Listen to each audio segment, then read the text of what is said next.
liaison. Now, what is that, Dolores Rhodes?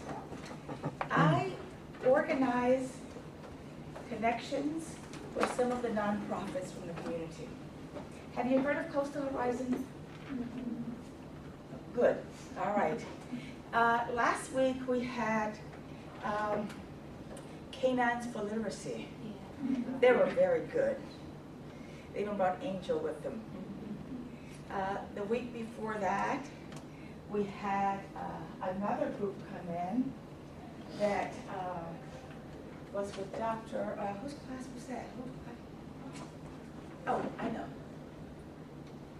The organization that's on Shipyard, that's all the way down, turn right, Cape Fear Literacy. Have you seen heard of Cape Fear Literacy?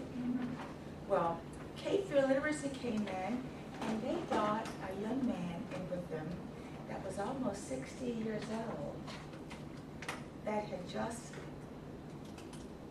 was just taught to read. And it was so amazing, I almost cried when he said he discovered after 2 years of going for classes and trying to work, and he said when he was pumping gas about a month ago, said he was looking at the gas machine, you know how you push to start? Said someone always helped him. And so then he said, I saw this word push, and he says, push. You know, sound the word out, you push. He says, I got it, you know. So it was a joy for him to start pumping his own gas. And he said he found out that most of the times when he's pretending to read with his grandchild, he was taking a book, especially the Dr. Seuss books, and was doing like we used to do, like young kids would do. They would memorize the words. So, and his grandkids were saying, oh, Grandpa finally can read. Grandpa finally can read. But that was such a joyous day. We were almost crying listening to this man talk. So I'm hoping that today, when Mr. House, Kenny House arrived, you will get a glimpse at all of the services that Coastal Horizon is providing, not only in the Wilmington area, in the Pender County, and in the Brunswick County, because there are offices out there as well. Coastal Horizon was started by Margaret Stargell. You know the name? Do you know Willie Stargell, the baseball player? Okay, all right. He passed about 10 years ago now. But anyway, he helped her set this organization up, and it's just blooming. I mean, she's able to take it to Pender as well as Brunswick. So I'm hoping that when Mr. House comes today, he will tell you about all of the services they provide, interact with you to see if there are any volunteer opportunities or things that you would like to do in your spare time or in the summer, or if you just want to get involved. The earlier you start volunteering and giving back, the earlier you become volunteers for life. I'm involved with 4 different nonprofits myself. And so, and of course, Coastal Horizon is one of my favorites. Yeah. Hi everybody, how you doing? Class, I would like for you to meet my friend, Kenny House from Coastal Horizon. Yep. Did you get really lost? A little bit, but I'm okay. Did you? I'm sorry. Actually, I parked in the parking deck, but I thought someone was going to be there, so I was walking around. No. No problem. No I problem. missed that part of it. Yeah, that's no problem. All right. Do you need any type of technology services? I don't think so. All right. We're going to really talk about Coastal Horizons. Do you guys already know something about Coastal Horizons? You can give them some more. They know a little bit. They know about how it got started and all. Oh, really? Well, I talked about Willie Stargell and Margaret Stargell. Yeah. So, and you tell me a little bit, just kind of give me a hint on you guys. Like, you're in what? Tell me what you're studying. Like, what are you doing? What's this class? Give me a little quick breakdown. Quick. Special education. What does that mean? Working with disabilities, okay. Any kind of disability?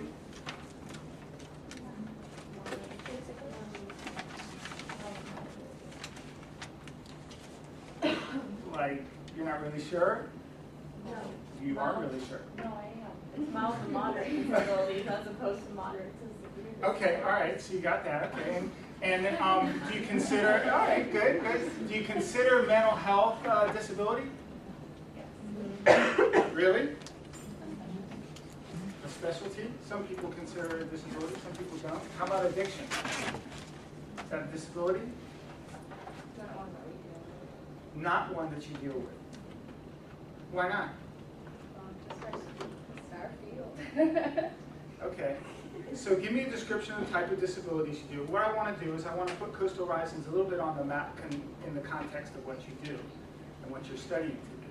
So give me an idea of what the people that you would work with, what do they look like? Yeah. Well, most of the people that we're going to work with are going to be in school. So, like, In the school. like elementary, middle, possibly high school. Okay. So, I mean, I'm sure some of the high schools might have, maybe have an addiction, but mostly in school, if you're in school, not very typically have. So that's why we're not really focused on that.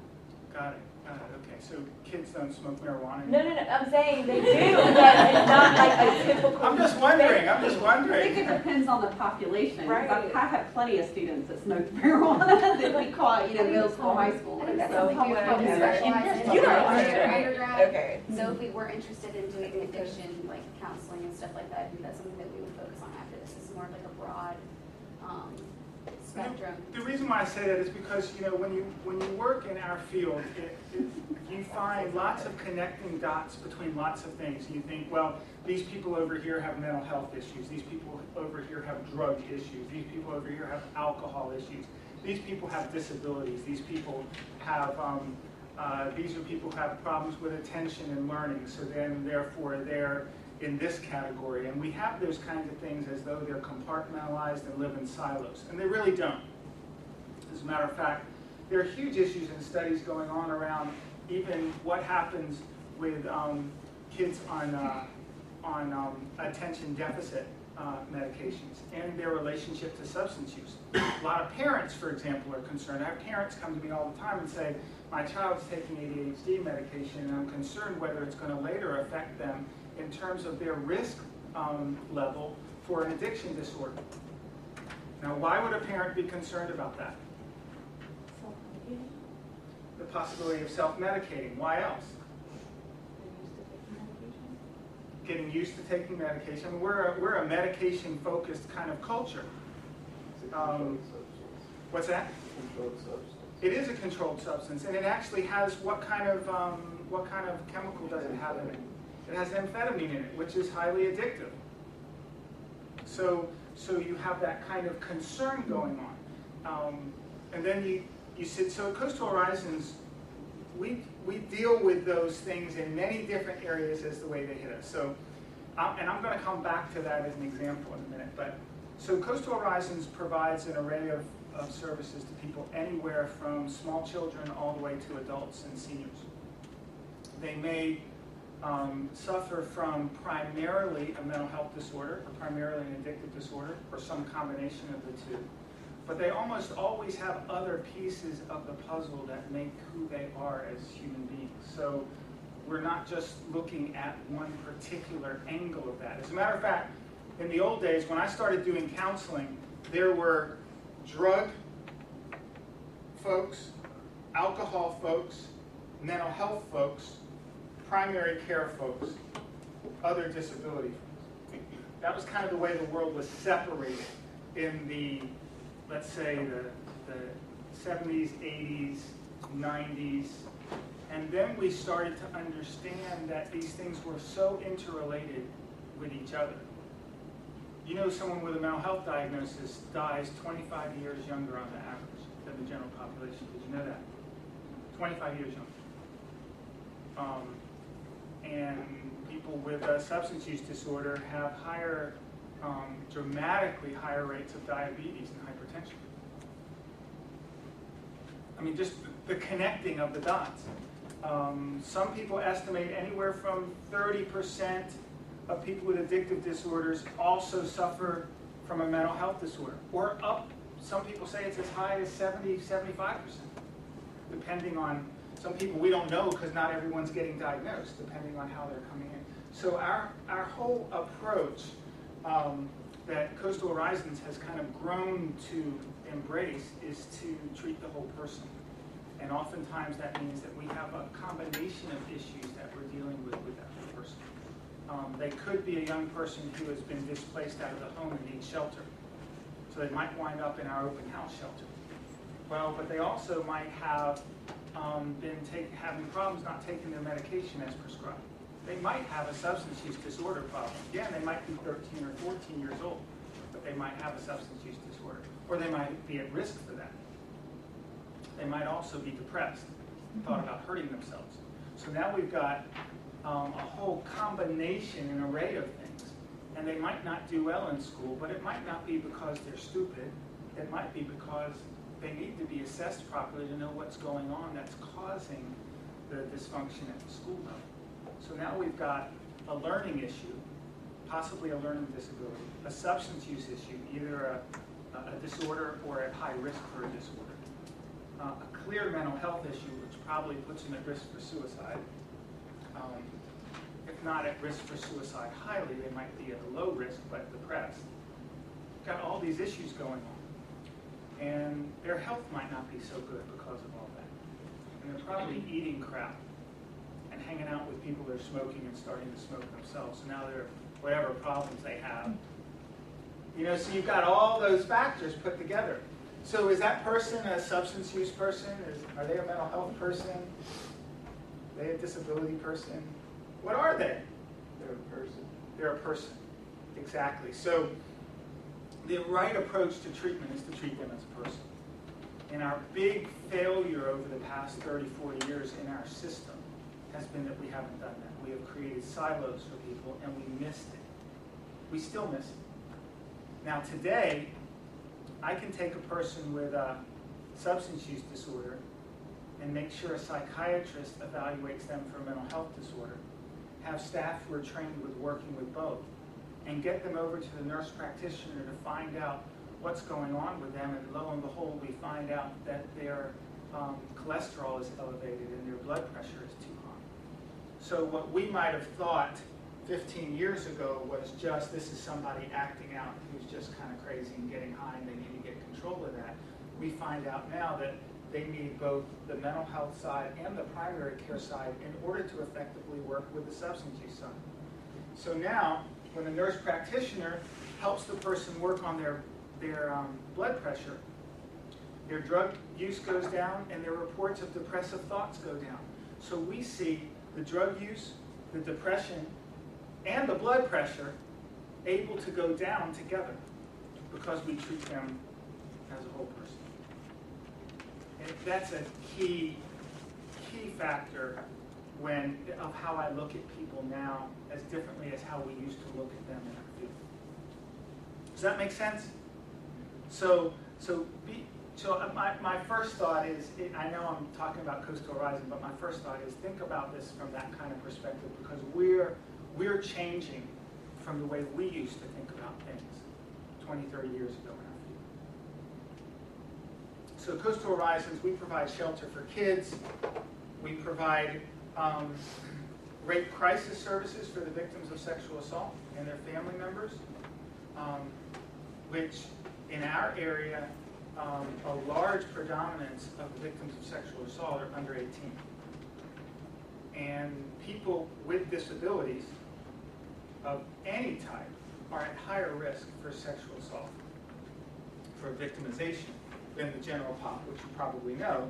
So that probably means that we're seeing people who have some issues that could intersect with what they're doing, what you're studying to do. I was thinking about the group, and and I think when they were saying mild and moderate disabilities, but that's inclusive of kids with emotional behavior disorders, which was predominantly what I taught. So, looking at what you're saying and how, I've worked with certain agencies with my students and that corresponding, like relating. I have a question though. Sure.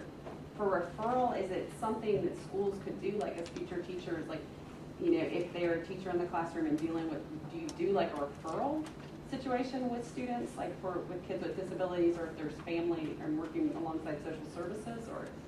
Well, usually when we're working with kids, our approach is to, usually we get in touch with problems that kids are having in the context of problems at school or with the law, because that's what tends to surface those things. I mean, occasionally we're going to get families who come in just because they want help, but usually, and this is a strange thing, but oftentimes families are some of the biggest blockers to getting people help, because they feel like, well, there's stigma attached to the whole world of disability and mental health and substance use especially. There's stigma attached. And then there's the feeling just generally of we can handle this, which is kind of that family. And then some people come from a culture where you keep everything within the family. So there are all these different dynamics that make it where people don't usually just wake up in the morning, but adults are almost the same way. People usually don't wake up in the morning, look in the mirror and say, this isn't working, I'm going to go get help. Usually, as I usually tell folks who walk into our treatment program, I usually say, something kicked your butt in here, and I don't know what it was. But something did. It could have been you know, a medical condition. It could have been getting in trouble with the law. It could have been family disorder or trouble, or it could have been employment or school trouble or things like that. It could be anything, but something gave you a kick in the butt. That people just don't seem to get help soon enough. And we have that problem with our medical world too. People tend to not take advantage of preventative care, and they wait till something goes wrong, and then they go to the doctor and they want to know why X is happening to me. And it's like, well, it was preventative, but let's work on it from there. We tend to not get people very preventative in our culture, more reactive. Right? Isn't that true? I mean, if you do the right stuff, you'll have less headaches, but it's usually the headaches that gets your attention. So you wait, you get the headache, and then someone tells you, well, you really need to start doing this, this, and this, and maybe you can reduce the headaches, and you go, oh, maybe I'll start doing that. So we're reactive rather than preventative in our culture. So when we think of what Coastal does, Coastal Horizons, we have the shelter for kids, we have the sexual assault victim services, we have outpatient treatment services over here, which work with both adults and adolescents who come to us for treatment. Then we have in-home services in which we go to the homes and work with the families. Probably the most popular work with kids is going to the homes, because usually that happens because there's something about to get that kid removed from the home, either because of school or the law or both. Or the parents just are tearing their hair out, and right before they go completely bald, they say, this is it, we got to do something or we're out of here. And then the kid winds up at our shelter, or we wind up doing an intensive kind of regimen of therapy in the home to get the family to start working on how they can function together in a healthier way, and those kinds of things. We also have prevention programs that go out into the communities and the schools and do things that tend to, when kids go through prevention programs, they tend to have a lower rate of problems as adults.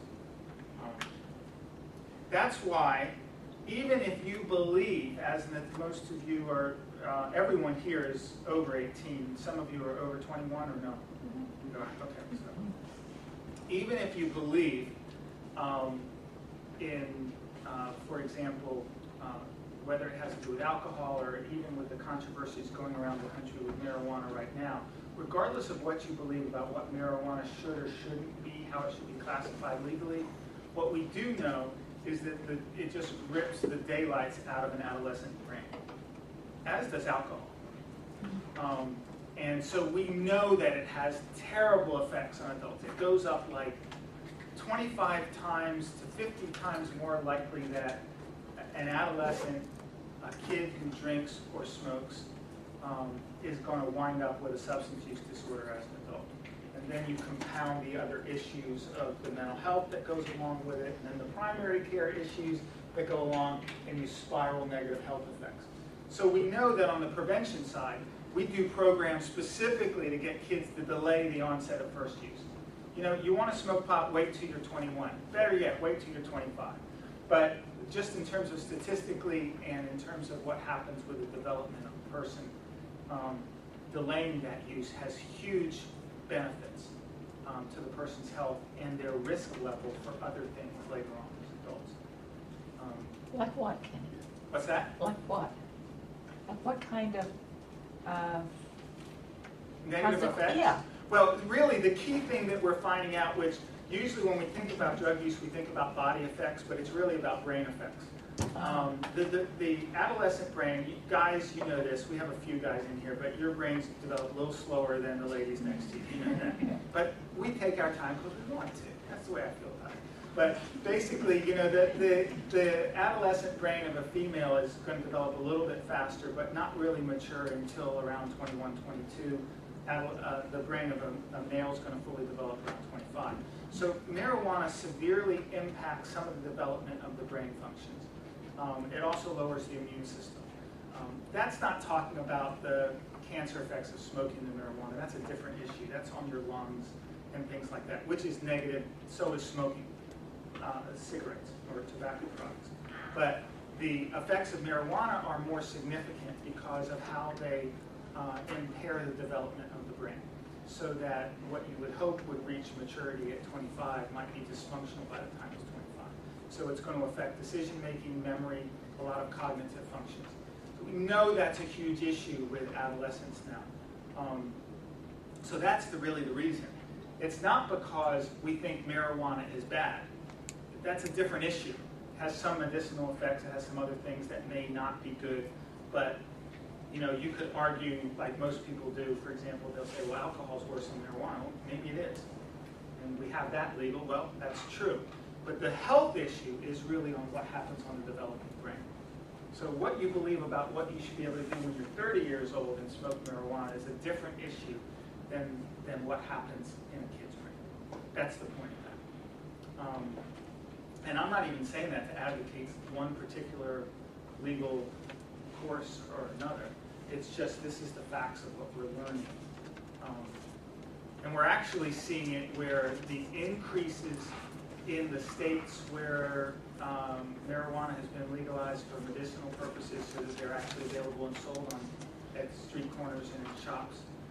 Like Colorado, I have colleagues in Colorado who said, we don't even have enough spaces for the kids coming in on marijuana. It's overrun. They don't even have places to treat them because it's overrun. They have too many kids coming in with marijuana-related disorder problems and not enough clinicians to handle it. It's an interesting kind of problem. But so all of that is part of a picture of how Coastal is trying to look at a whole person in the context of that. You know, even with people who are getting in trouble with the law, we work with a lot of people that get in trouble with the law. We have programs called TASK programs, Treatment Accountability for Safer Communities, and other related criminal justice programs. So we get people who are basically get in trouble with the law, but they've been identified as having a mental health or a substance use disorder problem. So they get diverted from maybe incarceration and instead get sent to TASK, and then TASK case manages them and makes sure they get treatment that they need. So they go for counseling, psychiatric, substance use disorder groups, things like that. Well, we didn't know, why is this population growing so much? And in North Carolina, why do we have so many people? And the thing that we never did in the field is we never studied their criminal history as adolescents. Now, why would you think we wouldn't have that data readily available to us? Yeah, because juvenile crime is actually dealt with in a different silo than adult crime is. So they don't talk to each other. So Washington State University basically said something's wrong with the picture that we're seeing, and they're being asked to propose a solution. They're a big research entity. And so they said, we're going to do something we've never done before. We're going to compare the records of the juvenile and the adult. So they got permission to actually do a crosswalk. And they found like that 80% of the people in prison were already offenders as juveniles. And we never knew that. Like, maybe we could have guessed that, but we never knew that. And now we realize that how important it is to make the interventions at the juvenile level, or our prison population is going to continue to grow.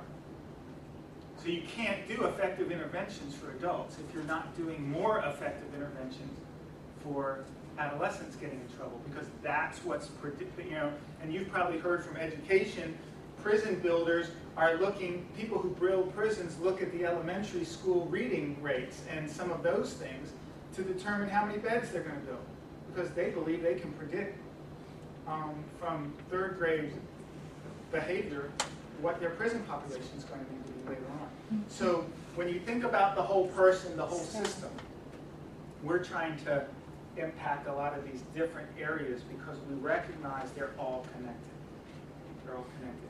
So when people say to me, what do you do at Coastal Horizons? It's very difficult because I just told you like 20 different things, didn't I? And we don't just do one of them. We do all of them. And I didn't tell you a lot of things because it was just more, I can't keep talking.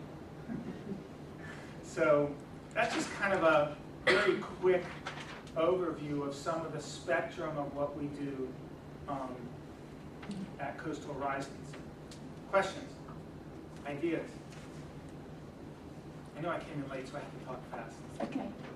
How could students volunteer if they wanted to or become involved? There are many levels that we can that we utilize volunteers. We use interns a lot. People can actually volunteer and get trained as rape crisis volunteers. Rape crisis volunteers serve on a 24/7 basis and take shifts. They can respond to people and actually meet victims at the hospital and help coach them through a very difficult process. I mean, and that's a very serious and wonderful volunteer opportunity. We also have volunteers in any of our other departments. We have an outdoor adventure course where we take groups, and a lot of those groups are kids who come out there and we teach kind of like problem solving, decision making kinds of skills in an outdoor adventure setting. Kind of like a zip line and a climbing wall and group initiative activities to figure out how to get 10 people over a wall and things like that. We take volunteers who can be trained and become a part of that if you want to do that. And then if you're looking for volunteering at like an outpatient program or clinic, we can work with people for that as well. I think the caveat to that is we wouldn't really want to volunteer for a short period of time. We usually want volunteers who want to be around for several months because it's very hard to even learn what's going on in just weeks. So you really got to be around for a while. But if you said to me, Kenny, I'd like to volunteer and help with this or that, and I'd be willing to make a commitment of 6 to 12 months, that's something that we could consider. We do internships at both bachelor's and master's level, and we do a lot of that. And of course, that's something we're always open to. So if you're looking for a more formal internship. I actually started my career from being a social work student here at UNCW and did my practicum at Coastal Horizons, which was then called the New Hanover Drug Abuse Committee back then. And after graduating, got offered a position. And as it turns out, we do very well with hiring our interns. We feel like we get a chance to see them, and oftentimes they beat out somebody who might have more paid experience, but they have more experience with us, and they, in our minds, do better. So we hire a lot of UNCW folks. We're very Seahawk friendly at the HR department level. Other questions? And you could call us in asking about those kinds of opportunities. I mean, you could call me or really any program director at Coastal, and they could kind of direct you, or you could ask for our administration, our HR department, human resources, and if someone says, I'm interested in helping out and volunteering or doing an internship, our HR department will usually find out a little bit of information and get you to the right place.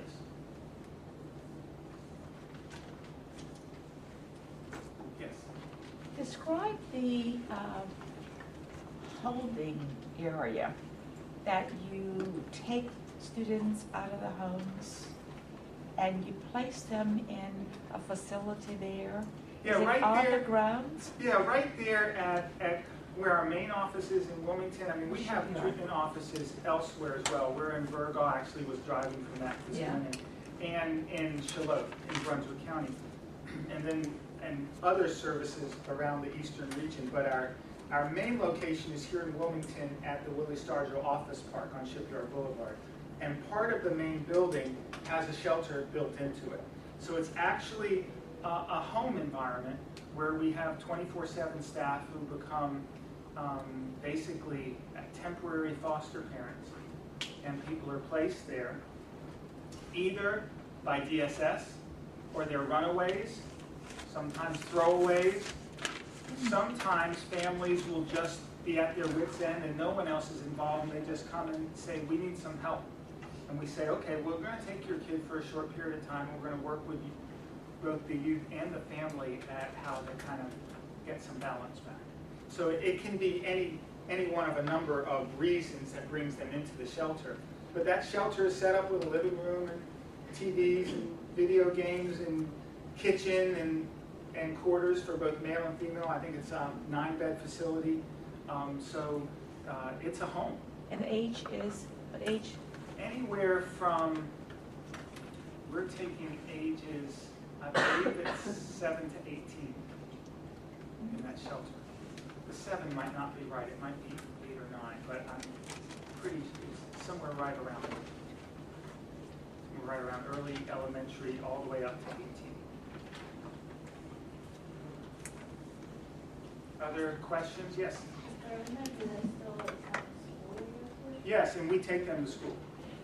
We don't do the school. We actually, so if somebody is in school, and most of the kids are, part of the duties of the house parents are basically to make sure they get to their school like they're supposed to, and they coordinate with their DSS caseworker and family to make sure everybody knows what's going on. So they're doing runs first thing in the morning. We have bus stops nearby us that oftentimes they'll go right out to the bus stop and get picked up. And so school goes on as usual. Nothing changes in school unless they were suspended from school. And then we have to come up with whatever alternatives are available for them. Other questions? You can ask me anything. What is your job specifically? Don't tell me you're all over the place. Mine's hard to describe as the agency. No, I'm basically known as the clinical director, which means that I'm overseeing the prevention and treatment operations at Coastal Horizons. So what I don't oversee the shelter. We have someone else who's overseeing the shelter, and the rape crisis services are overseen by a separate person. And then there's someone else who's overseeing the criminal justice specific, those task programs I told you about. So you've got Coastal Horizons operates with a board of directors. We're nonprofits. You have a board of directors. They hire and supervise a CEO. That's Margaret. Margaret's the CEO. Margaret then hires and supervises what's called a management team. That management team has about 8 or 9 of us on it, all different, a finance officer, HR director, different, and I'm on that management team. So I'm part of that part of the structure. But anything that has to do with prevention or treatment, I'm involved with in some way. And I started out as a counselor, as a substance abuse counselor. But that was a long time ago. 20 years ago, if I remember. It was 30-some years ago. Was it? Yeah. I remember when you got your 20-year plaque from Coastal. That was a while ago. Yeah, okay. So I've been around a while. Did you need a degree in psychology to be a substance abuse counselor? Actually, it was a sociology degree back then with a concentration in social work. And then licensure wasn't yet kind of in place, but then licensure came along, and so I became licensed. So I'm a licensed clinical addiction specialist. We utilize several different types of licenses in our field. We have LCSWs, licensed clinical social workers, LPAs, licensed psychologists, LPCs, licensed professional counselors, LCASs, licensed clinical addiction specialists, LMFTs, licensed marriage and family therapists. That might be all the L's, but we have all of them. I mean, we talk about it, we just say L's around. How many L's do you have? You know, or where's the L? We need an L. And all of those disciplines actually work with our populations in varying degrees. Now, most of these students probably will become special education teachers, I think. Okay. Is that true? All right. So you have a lot of connections with students that are special needs, Right. especially when they're involved with social workers or DSS. Right. Or And one of the things, and actually that just brought up to mind one of our kind of specialties, and that is we developed a model of what's called Clinica Latina, which is really for Spanish-speaking families. And so a lot of, and you know, if you look at the school level right now, the population of 8 and under Latino children are one of the highest level in terms of populations. So when you look at population growth, Latino and African American are going to really outdo us white folks pretty soon in terms of the numbers if you look at the young ages. So in the schools right now, one of the difficulties is finding adequate resources for Latino families. Now, so we created a clinic that provides counseling for children and their families in a setting comfortable for them. Now, what that means is that the child might speak English and Spanish, but there might only be Spanish spoken in the home. So if you're going to engage the family, you might not be able to engage the family without some assistance. So we do have a lot of people where we're doing therapy where the kids are being referred from schools to us in the classrooms. Now the kids can interpret for their parents often, but sometimes that gets missed in translation. Right? I know. So you tell the kid you can't smoke that much pot, it's really going to mess with you. So he interprets it to his mom and says, they said that I should keep smoking pot because it's really going to help me focus on my studies.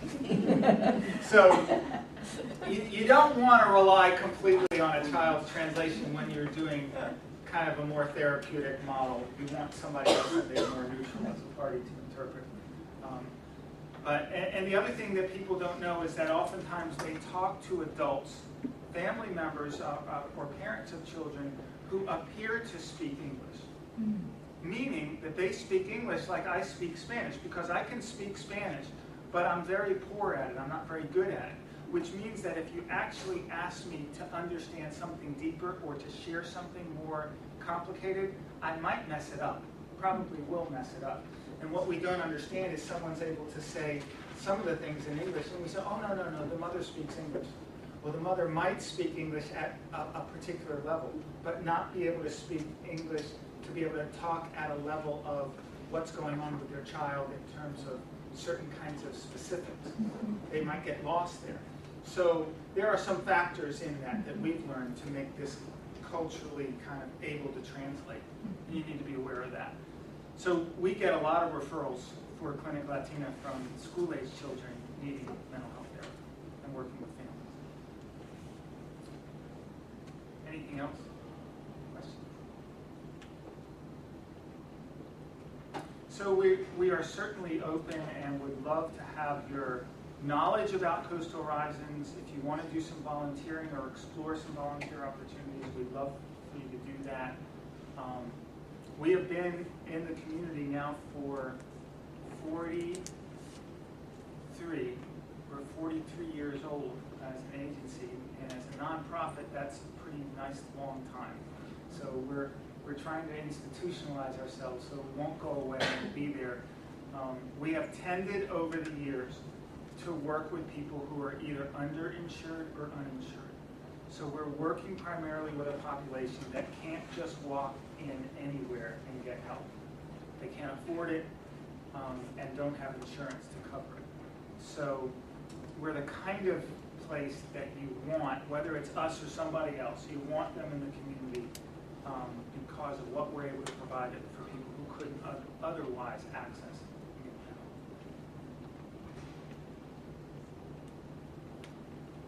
What questions? Did I run out of time? Almost. You mentioned the summer opportunities. Who are those for, though? The outreach, the camp program, are those for any student in New Hanover County, Pender or Brunswick, or students that are in the residential program on your site? No, we actually do some summer programs through our adventure and prevention departments that are available to students countywide, yeah. Oh, really? Area-wide. We do a leadership camp every year that's open to the public. So any kids can become a part of that summer leadership camp. It's usually done here at UNCW, actually. I think it's hosted here. But so we do kind of it's a summer youth leadership institute. And some of the kids come from some of our programs, but most of the kids come from the community. We sometimes have board members or staff who have teenagers who they want to go through the leadership. So, I mean, it can go, anyone can participate. So whenever you become a classroom teacher, Yep. and you find that you have students that are really acting out, and you talk with your guidance counselor and the principal and the social worker and the school, and they will have resources, Right. and you will also have, oh, I know Coastal Horizon as well. Are they one of those agencies that can service this student or their family? So the more and more nonprofits you become aware of, the more agencies that you are able to provide information to. That's right, and you know, Others in are. Pender and Brunswick counties where the resources are less, the county schools have been asking us to come in and do therapy with everything from elementary school on up. And so in Brunswick County, we are basically in 17 different schools. In Pender County, we're in about 3 or 4 schools. And that's a trend that's growing. New Hanover County already has something where I think another agency does that we're not a part of that, but that seems to be a trend where they're contracting with nonprofits like Coastal or other folks like us to come in and actually provide the therapy services right there at the school as a part of that team that Right. you were talking about. It's kind of like a pull-out, you know, and working in a school for so long, we used to have a child study team, you know, with the parent, the psychologist, the social worker, Right. a couple of the teachers, and we'd come up with a plan. Yeah, and you know, with kids, you've got to have a team involved. It's not as critical with adults as it is with kids. So when we do intensive in-home services, for example, we've got the parents. If they're on probation, we've got the probation officer, we've got the DSS person. If they're getting therapy from somewhere else, we have that person. So you've got family and all the other professionals involved that are around the circle of the kid because you want everybody on the same page. That's really an essential piece of working effectively with youth, and that is to make sure you have the team all involved. Or else, what happens? They fragment. The kid learns that they can play what we call mommy-daddy games, where they tell mommy what daddy said and daddy what mommy said, and they're all at each other's throats. But basically, it's so that everybody understands how we're going to work with the child, how we're going to go forward. And then if everyone understands that, they don't usually go at cross purposes. We even use certain models of therapy. For example, with substance use disorders, we use something called 7 challenges, or we might use trauma-focused cognitive behavioral therapy. With small children, we use something called parent-child interactive therapy. So those therapies, you need to make sure that the other partners around the circle understand what you're trying to accomplish, or they might undermine it without even meaning to undermine it. So everyone has to be in the loop on that when you're working with a young person. So. And when you go into a school, there are so many people there to support you as a classroom teacher. And that will be part of your orientation once you enter the school districts that you're working with. So these are the teachers of the next generation, huh? Oh, yes. When Isn't do you that guys great? get started? When do you stop studying and start doing it? Next year. Next year, okay. So you're excited about that? All right, I'm excited for them. good, good. All right, make us proud. It'll make us proud. And they should have no problem finding jobs. No problems at all. Isn't North Carolina, don't they pay the highest for teachers? I think I just read the opposite, right? You gotta be dedicated. You gotta be dedicated. You gotta be dedicated. Wow. It's not as bad as Florida. Not as bad as Florida. Okay. Well, Well, there's the silver lining right there. but they are rewards. All right, let's thank Mr. House for coming here. Sorry, I was a Yes. few minutes late. There was some challenges finding a way. So. That's all right. And of course, if you want opportunities in the summer for volunteering, Yep. Kenny is your man. I mean, he will help you Feel with free, that. you can call me directly. If you remember my name, Kenny House, you can Kenny call me House. at Coastal Horizons. And